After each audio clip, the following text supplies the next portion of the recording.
My name is Catherine Marlowe, 29 years old. Every family has its rituals, its unspoken rankings, and its polished fronts. Ours was no different, though I had learned long ago that my place in the Marlowe hierarchy wasn't anywhere near the spotlight.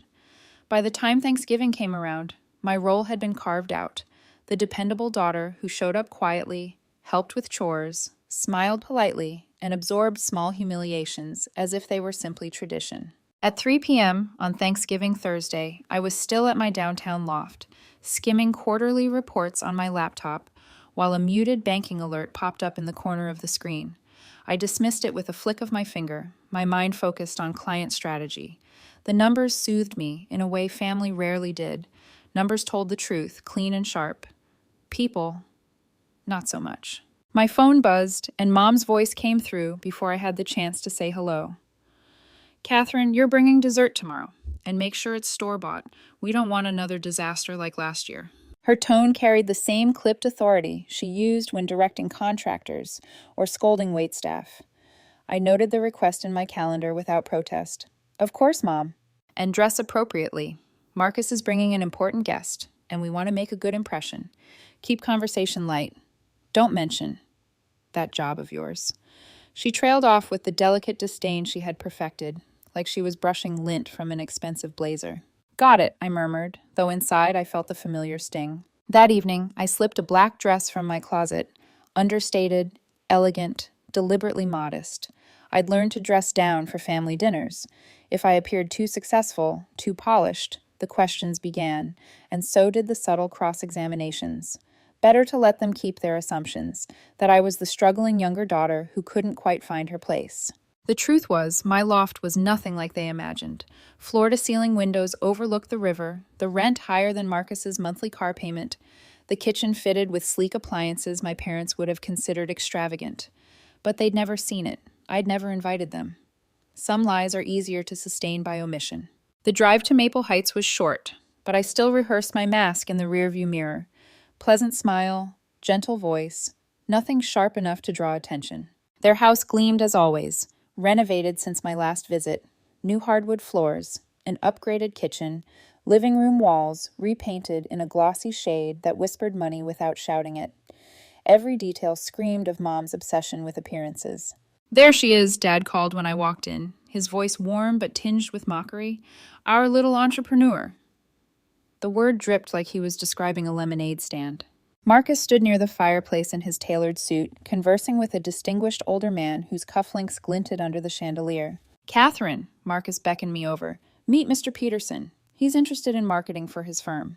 Mr. Peterson extended his hand politely, but his eyes swept me with a quick dismissal as they landed on my simple dress. Nice to meet you. Marcus tells me you do some computer work? Something like that, I said, forcing a smile. Mostly small business websites. Ah, he nodded, already looking back to Marcus. Well, everyone needs a hobby. The words were a small cut, sharp enough to sting, dull enough to be forgotten by him in minutes. But I collected those cuts, storing them quietly in the back of my mind. I slipped into the kitchen, where Mom was orchestrating final preparations with the precision of a general. Set the table for 8, she instructed, not glancing up. Use the everyday plates for yourself. The good china is for the guests. I complied silently, arranging the mismatched setting she always assigned to me at the far end of the table. Out of sight, out of influence. Jennifer, my sister-in-law, arrived soon after, her voice carrying above the din as she recounted their recent trip to Europe and the private school interviews for 5-year-old Emma. We're looking at Riverside Academy, she announced. The tuition is steep, but Marcus insists on the best. That's wonderful, I said sincerely. Emma will thrive anywhere. Well, not anywhere, Mom cut in, pointedly. Some of us understand the importance of investing in quality education instead of wasting money on frivolous things. Her eyes flicked to me, and the implication landed like a dart. State University still lingered as my original sin, choosing practicality over prestige. Dinner flowed as it always did. Marcus boasting about a high-profile case, Jennifer detailing country club events, Mr. Peterson discussing the luxury car market. I contributed when prompted, careful not to disrupt the current. But as the wine flowed, Mom's restraint slipped. She leaned forward, glass in hand, her voice carrying across the table. You know what's really embarrassing? The room hushed. Even the children fell silent. having a 29-year-old daughter who can't even afford her own rent. The words landed like a stone in water, ripples freezing everyone in place. Jennifer looked down. Marcus cleared his throat. Mr. Peterson studied his pie as if it were a map. "Mom," Marcus muttered, "maybe this isn't—" "No, it's fine," she insisted, waving him off. "Catherine knows we're just concerned for her future. Don't you, honey?" I met her gaze, steady, unreadable. "Of course." She pressed on, emboldened. "Look at Marcus, supporting his family, planning for his children's education, helping us when we need it. And then—" Her hand gestured vaguely toward me. Dad picked up the thread smoothly. "What your mother means is we worry about your stability. That old car, that tiny apartment, the computer work that doesn't seem to pay much. We've even offered to help you find something stable. Marcus could get you an entry-level position at his firm. Filing, receptionist work, something with benefits." "That's kind," I replied evenly. "Do you appreciate the concern?" Mom's voice rose, wine loosening her tongue. "Because honestly, Catherine, it's embarrassing. When people ask about my children, I can talk about Marcus's partnership track, his beautiful family, his success. But when they ask about you," she shrugged dramatically. The silence was suffocating. I set down my fork deliberately, folding my napkin with precision. "Absolutely, I appreciate your honesty." Mom blinked, startled by my calm. "Well, good. I'm glad you're finally ready to be realistic about your situation." "Completely realistic," I confirmed. Dad smiled approvingly, thinking victory had been won. Marcus exhaled in relief, believing conflict had been avoided. Mr. Peterson rejoined conversation, eager to escape discomfort. The table slowly thawed, but something had shifted inside me. Their concern was humiliation dressed as love. And I realized for the first time that silence was no longer protection, it was complicity. As I cleared plates later that night, my mind replayed the scene in loops. Mom's words echoed, "You can't even afford your own rent." And beneath the sting, a darker irony pulsed. Because every month for 3 years, I had been quietly paying for something far greater than rent. But maybe it was time to stop. The next morning, sunlight spilled across the polished concrete of my loft, warming the exposed brick and glinting off the glass table where my laptop waited. I sat with my coffee, the city skyline stretching beyond the floor-to-ceiling windows, alive with movement. The world outside didn't care about last night's humiliation, but the words still clung to me like smoke. "You can't even afford your own rent." My phone chimed again with a muted banking alert. This time I opened it. Another corporate contract payment had cleared.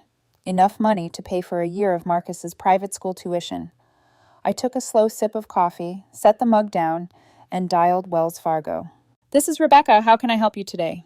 "Hi, Rebecca," I said evenly. "This is Catherine Marlowe. I need to cancel a recurring transfer from my business account." Her fingers clicked across the keyboard. "Of course, Miss Marlowe. Can you verify your account information?" I recited the details smoothly, every answer rehearsed over years of transactions. "I see the transfer you're referring to," she confirmed after a moment. "The $4,800 monthly payment to account ending in 7834. This has been active for 36 months. May I ask the reason for cancellation?"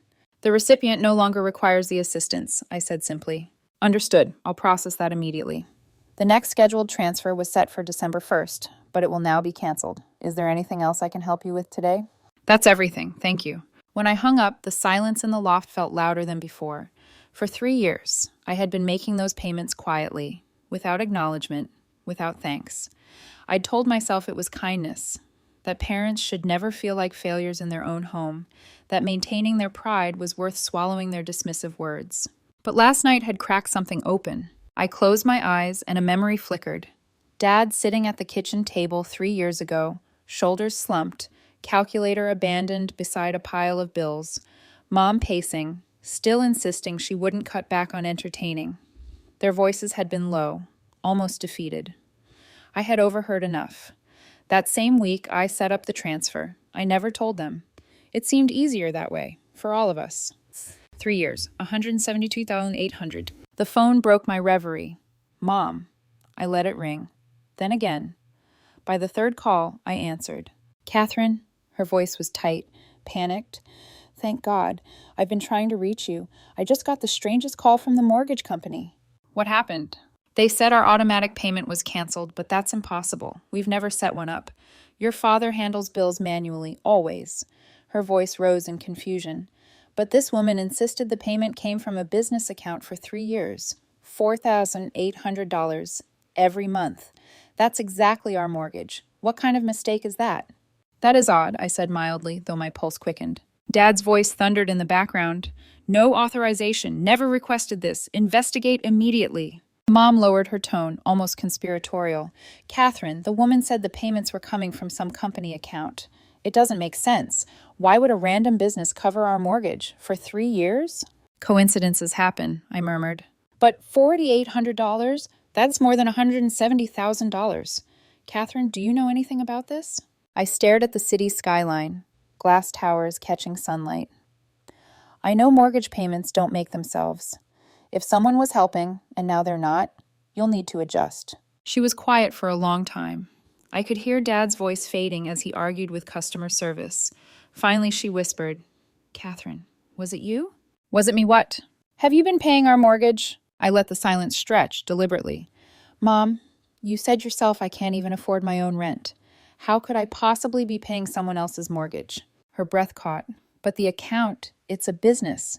You work with business accounts. You know how to set up transfers. Most people do, Mom. The line went quiet except for her shallow breathing. I imagined her sitting at the dining room table she cherished, the new hardwood floors beneath her feet, trying to reconcile years of assumptions with the math now staring her in the face. Catherine, she said at last, her voice fragile. Please, just tell me, was it you? I swirled the last sip of coffee in my mug. Mom, I think you need to focus on what happens next, not what might have happened before. The rest of the day, my phone rang like a warning bell. Mom, Dad. Mom again. I let most calls slide to voicemail, but listened to each message. Catherine, Mom pleaded, we need to talk. The mortgage company confirmed it was a business called Marlowe Digital. That's you, isn't it? Please call me back. Dad's voice followed. We checked our statements. We never set up automatic payments. Someone else has been covering us. Catherine, I think I understand what you meant about facing reality. Please, we need to talk. By evening, I picked up. Catherine, Mom's voice cracked. Please, we need to discuss this. What would you like to discuss? You've been paying our mortgage, haven't you? For 3 years. I leaned back in my chair. Mom, last night you made it very clear I can't even afford rent. How could I possibly be paying your mortgage? Catherine, stop. I know it was you. The payments started right after your father retired. You must have known we were struggling, and you just did it. That would be generous, I said lightly, for someone so irresponsible. Her voice shrank to a whisper. I owe you an apology. For what? For everything I said, for every time I mocked your work, for treating you like a failure while you were, her voice broke, while you were taking care of us. I stayed quiet, letting the weight settle. Catherine, what are we going to do next month? The mortgage is $4,800. We don't know if we can cover it. What kind of changes can you make? We'll have to cut back. Refinance, maybe. I don't know yet. When you were lecturing me last night about financial responsibility, I asked softly, were you paying your own bills without help? Silence. No, she admitted. And when you said it was embarrassing to have a daughter who couldn't afford rent, were you paying your mortgage yourselves? No, her voice cracked. So tell me, Mom, when you told Mr. Peterson I had nothing meaningful to contribute, what exactly were you contributing? The silence on the line was heavier than any words. She whispered, I'm so sorry. I had no idea. Why didn't you tell us? Tell you what? That while you were humiliating me, I was covering your mortgage? Would that have made you proud, or just more ashamed? Her breath stuttered. We weren't being irresponsible. Your father's retirement income. Needing help isn't shameful, Mom, but needing help while shaming others? That's different. The line went dead quiet. I ended the call first. For the next 2 days, my phone became a constant drumbeat of missed calls and voicemails, each one layered with apology, bargaining, desperation. I didn't delete them. I listened carefully, studying every word like I was analyzing a client's pitch, noting not only what they said, but what they avoided saying. Catherine, Mom's voice cracked through one message, rawer than I'd ever heard. Please, I was wrong. I shouldn't have spoken that way at dinner. I didn't know. We didn't know. Another from Dad, steady but weighted with something that sounded like shame. We've been reviewing statements. Without that mortgage payment, we're in trouble. We can't make ends meet. We need to understand what happened here. The messages grew longer, more tangled. Sometimes Mom cried. Sometimes she sounded like her old self, sharp, defensive, insisting they hadn't been irresponsible, only caught off guard. I recognized that tone. It was her armor. Then Marcus called. "Catherine," his voice was calm, almost rehearsed. "We need to talk about Mom and Dad. They're panicking about the mortgage. They asked me for help, but you know I can't cover $4,800 a month on top of my own expenses. Jennifer and I did the math. It's impossible. But you, well, you clearly can. You've been doing it for years." I sat back in my chair, staring at the city skyline. "Did they tell you that?" "They didn't need to. Marlowe Digital, the timing, it's obvious." "Catherine, why didn't you just tell us?" "Why didn't you?" I countered. "At Thanksgiving, when Mom was humiliating me, why didn't you correct her?" There was a pause, then a sigh. "I told her maybe we should discuss it privately." "That's not the same. You knew I wasn't struggling. You've been to my loft. You've seen how I live. You've seen my business grow. I thought you were doing well, but I didn't know how well." "No, Marcus, you thought what was convenient to think, just like Mom and Dad did." He went quiet, the weight of my words hanging between us. Finally, he said, "You're right. I should have spoken up. But Catherine, they need help, and you're in the position to give it." I laughed softly, bitter. "Support isn't something you demand after years of silence. Support is what you offer when your sister is being publicly shamed at dinner." "Catherine, don't make this harder than it needs to be." "Harder?" I repeated. "Marcus, I've been subsidizing their life for 3 years while listening to them question mine. Tell me, what exactly have you been subsidizing?" He didn't answer. That night, I sat down at my desk and drafted an email. Not emotional, not accusatory, professional, clear. "Mom, Dad, and Marcus, for the past 3 years, I have been making your mortgage payments from my business account. This was not a loan. It was a gift, given out of love and respect. The total amount was $172,800. I stopped the payments because on Thanksgiving, you made it clear you see me as a financial burden and an embarrassment. Continuing to fund a lifestyle for people who view me that way would be inconsistent with your assessment of me. Going forward, you will need to make your own arrangements. If you require guidance, I recommend speaking with a financial advisor.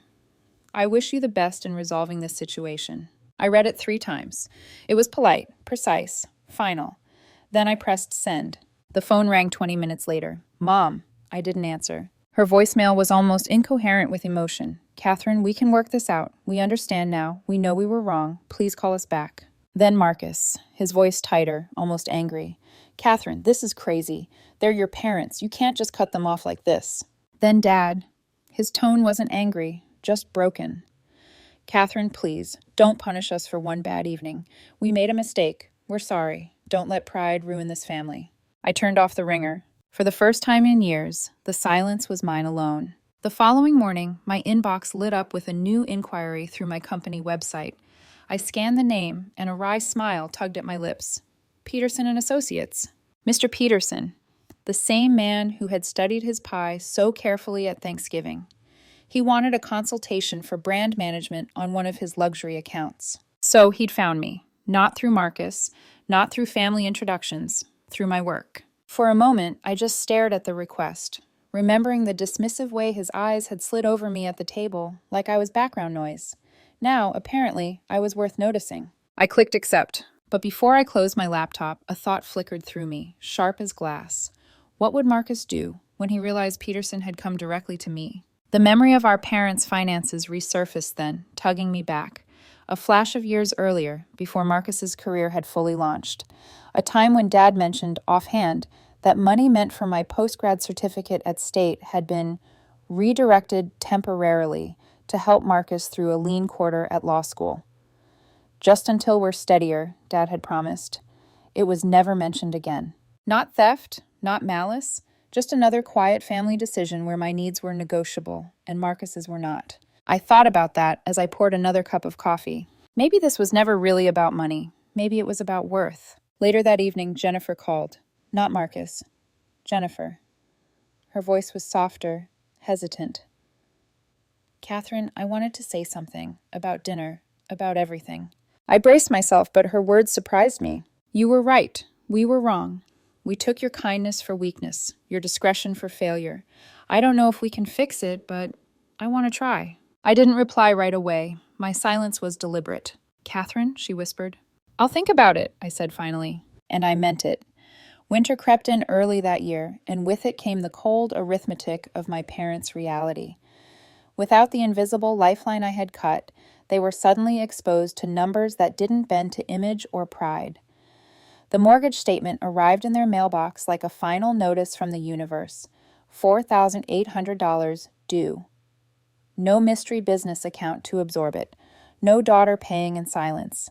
Just them, and the bill they had pretended didn't exist. Within weeks, they scrambled. The bank approved a refinance, but at a higher interest rate. They took out a home equity line, borrowing against the very walls they'd once boasted about at dinner parties.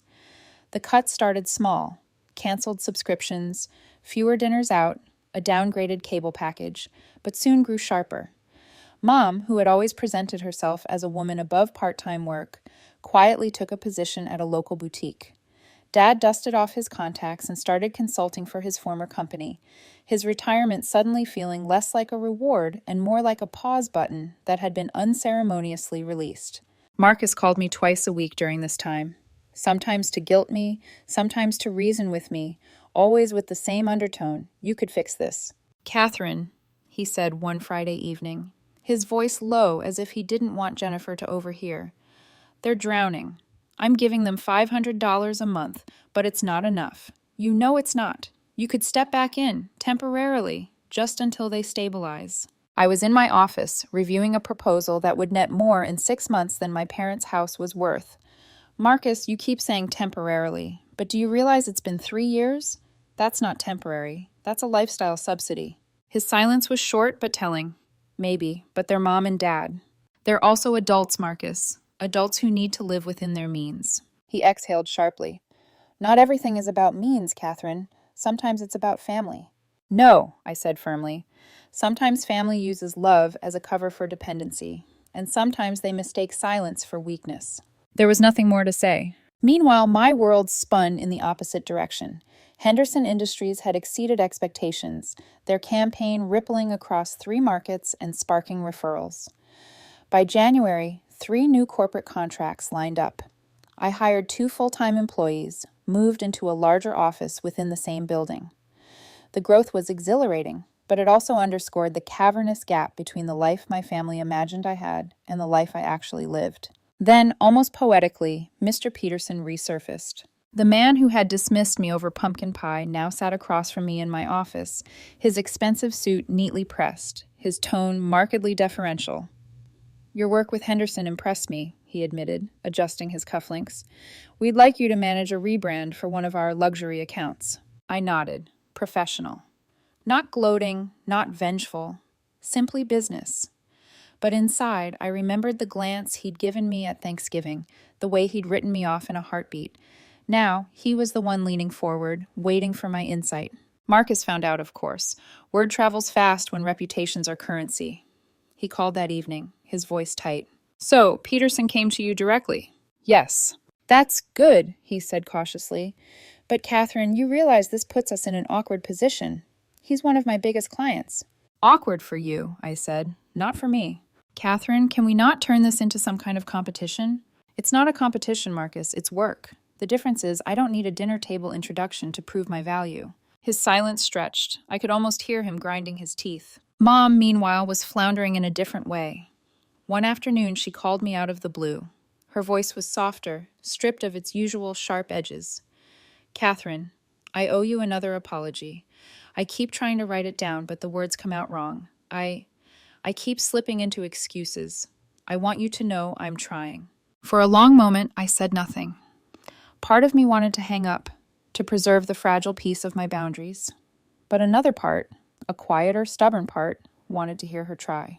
"I'll believe you when I see it," I said finally. She exhaled, shaky. "Fair." The boutique job humbled her. She told me once, in a rare moment of candor, that she never realized how hard it was to stand all day, to smile for customers who looked right through you. "I used to treat clerks like they were invisible," she confessed. "Now I understand."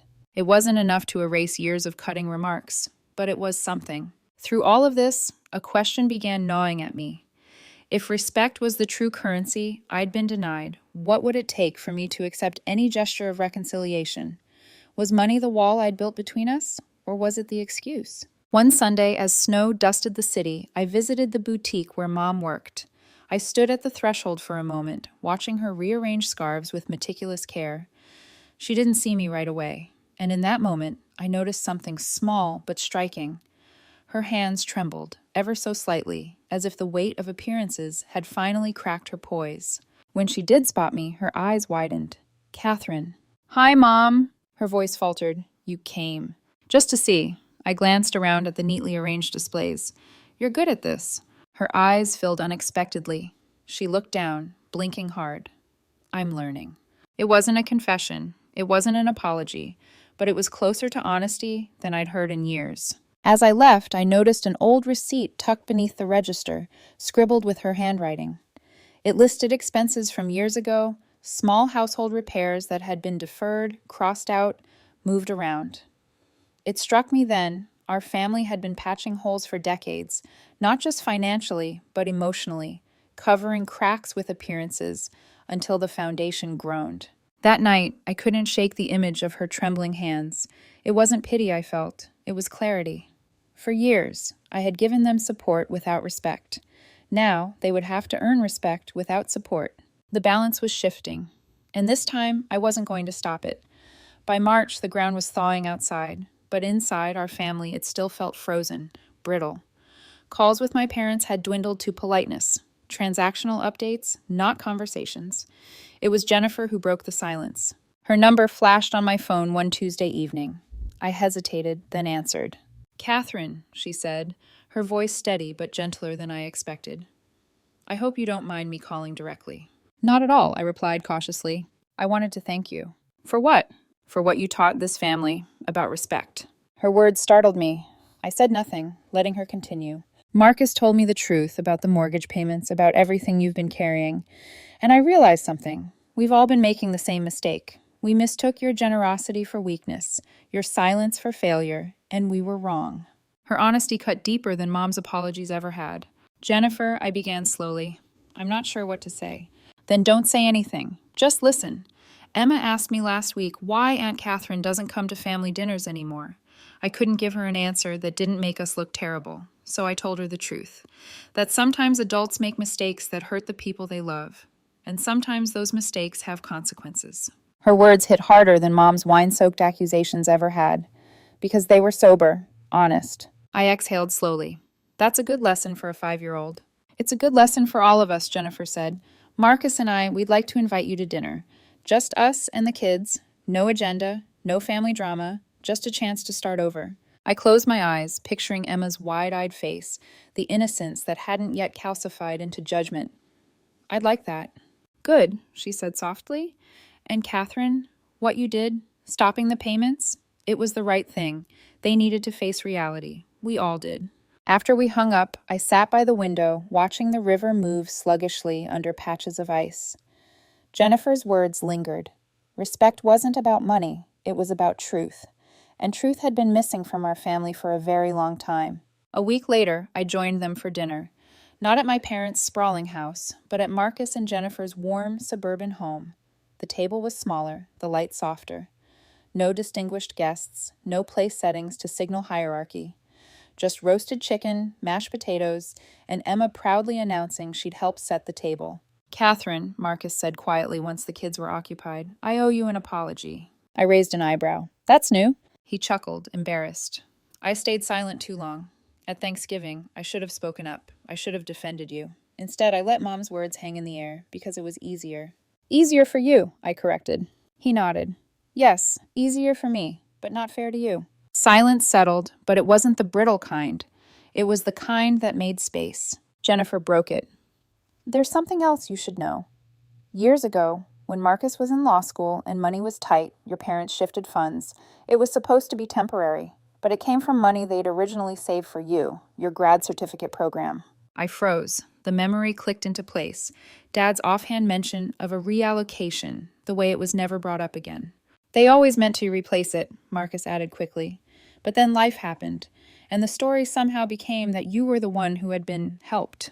I let out a slow, bitter laugh, so the narrative got twisted, again.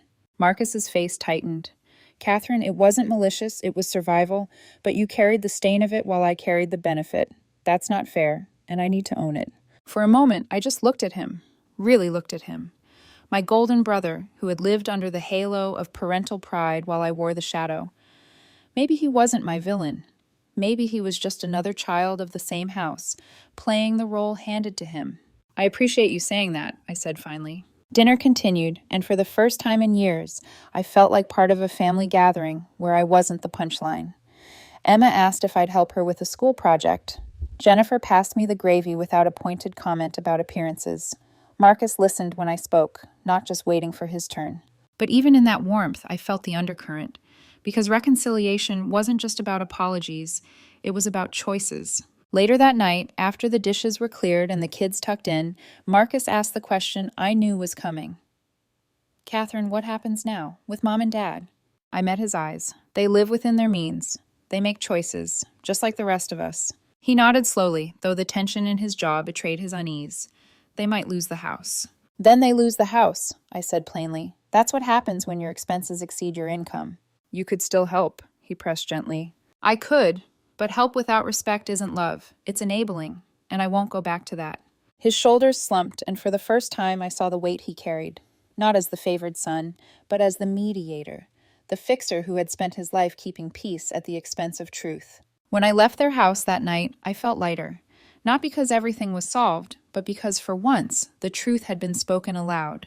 A few days later, Mom called again. Her voice was quieter now, stripped of performance. Catherine, I want to see you, not to talk about money, just to see you. I hesitated, then agreed. We met at a small cafe, far from the polished kitchens and hardwood floors. She arrived in her boutique uniform, hair less styled, makeup simpler. For the first time in decades, she looked ordinary, human. Catherine, she said, eyes glistening, I can't undo what I said at Thanksgiving. I can't undo years of dismissing you, but I want you to know I see you now, and I'm ashamed it took losing your help to realize what we had. I sipped my coffee, studying her. There was no satisfaction in watching her crumble, only sadness for the years wasted. I don't need you to be ashamed, I said softly. I need you to be honest. With me, with yourself, with Dad. She nodded quickly, like a child eager to please. I will, I promise. I didn't trust the promise yet, but it was something. And as I left that cafe, I realized something else. I didn't need their respect to survive anymore. I wanted it, yes, but I wasn't starving for it the way I once had been. Because I had built my own table, and at my table, truth came first. By April, the city had begun to bloom again. Buds on the trees along the riverfront shimmered with pale green, sunlight warming the sidewalks, the smell of damp earth rising after every rain. Renewal was everywhere. But in my family, renewal looked different, messier, quieter, slower. I had drawn my line, and they had no choice but to adjust. The house that had always been their badge of pride became their burden. Refinancing bought them time, but not comfort. Mom's boutique paycheck covered groceries. Dad's consulting covered utilities. Their conversations shifted from vacations and upgrades to coupons and balance sheets. It was sobering and maybe necessary. Yet despite the financial austerity, there were moments of unexpected honesty. Dad called me one evening, his tone uncharacteristically plain. Catherine, he said, your mother and I made mistakes. Not just about money, about you. We let pride dictate how we treated you, and it cost us. I don't expect forgiveness overnight, but I want you to know we're proud of you, even if we didn't show it when it mattered. I listened, not rushing to fill the silence. Thank you, I said at last, and for once I believed he meant it. Meanwhile, my work flourished. Henderson's campaign had led to 3 more corporate contracts. Mr. Peterson, the same man who had once dismissed me over pumpkin pie, now praised my strategy to his board. He signed a retainer worth more than Marcus's annual salary. When he left my office that afternoon, shaking my hand with genuine respect, I felt something shift inside me. It wasn't vindication, it was validation. I hadn't needed their approval to succeed, but earning it on my own terms tasted different. Marcus, too, began to change in small but noticeable ways. At a family dinner in late spring, my first with everyone since Thanksgiving, Mom slipped into an old habit. Catherine, maybe one day you'll settle into something more stable, she started, her tone half apologetic, half conditioned. But this time, Marcus cut her off. Mom, he said firmly, Stop. Catherine's built something bigger than most people dream of. You don't have to understand it, but you do have to respect it. The table went quiet. Mom looked startled, then embarrassed. Dad cleared his throat, but didn't contradict him. I caught Marcus's eye across the table. For once, he wasn't just the favored son. He was my brother. Later that night, Jennifer texted me a simple line. He's learning. In May, Mom sent me a photo. A mortgage receipt, fully paid. Beneath it, she'd written, "We're learning too." It was the first time she'd shared proof without performance. Just facts. Just truth. I stared at the message for a long time before replying. Good. Keep going. Still, some wounds don't vanish. I'd stopped expecting perfection, but I had started recognizing effort, and maybe that was enough. One Saturday evening, Jennifer invited me back for dinner, just her, Marcus, and the kids. No agendas, no guests, no tests. Emma beamed when she saw me, tugging me toward the kitchen. "Aunt Catherine, I made pasta. Daddy said it's your favorite." It wasn't, not really. But in that moment, it was the best meal I'd ever tasted. After dinner, Marcus lingered at the doorway as I was leaving. "You know," he said quietly, "we've all been learning from you. Boundaries, honesty, respect. I don't think we'd have gotten here without you stopping those payments." I smiled faintly. Sometimes love means saying no. He nodded. I'm starting to understand that. On the drive home, I thought about everything that had shifted in a matter of months. For years, I had believed family meant unconditional giving, pouring myself out even when respect wasn't poured back. But I had discovered something different. Unconditional love was possible, but unconditional support was not. Support without respect wasn't love. It was a transaction. And transactions could end at any time. Now, things weren't perfect. My parents were still proud, still learning. Marcus was still juggling expectations. Jennifer was still smoothing edges. But for the first time in years, I felt like I was standing on level ground with them, not beneath. Spring had arrived outside my window, and for once, it had arrived in my life too. The last call of that season came on a Thursday afternoon. It was Mom. I answered this time. "Catherine," she said softly, "we made the mortgage payment ourselves this month, on our own, and we'll keep doing it." "That's good," I said. There was a pause, then her voice trembled. "We're proud of you. I hope someday you'll be proud of us too." I didn't answer right away. Pride wasn't something you declared, it was something you earned. But as I looked out at the budding trees, I realized maybe, just maybe, we were starting down the right path. "Maybe," I said gently, "one day." She exhaled with relief, as if those two words were the beginning of forgiveness. And maybe they were. Because respect, once broken, takes time to rebuild. But sometimes time, honesty, and humility are enough. That evening, as the sun dipped behind the river, I set the table in my loft. Not for clients, not for family obligations, just for myself. A glass of wine, a plate of pasta Emma had inspired me to make, and silence. The kind of silence that wasn't empty, but whole. For the first time in years, I didn't feel invisible. I felt steady, grounded, seen. And as I lifted my glass to the window's reflection, I realized something simple but profound.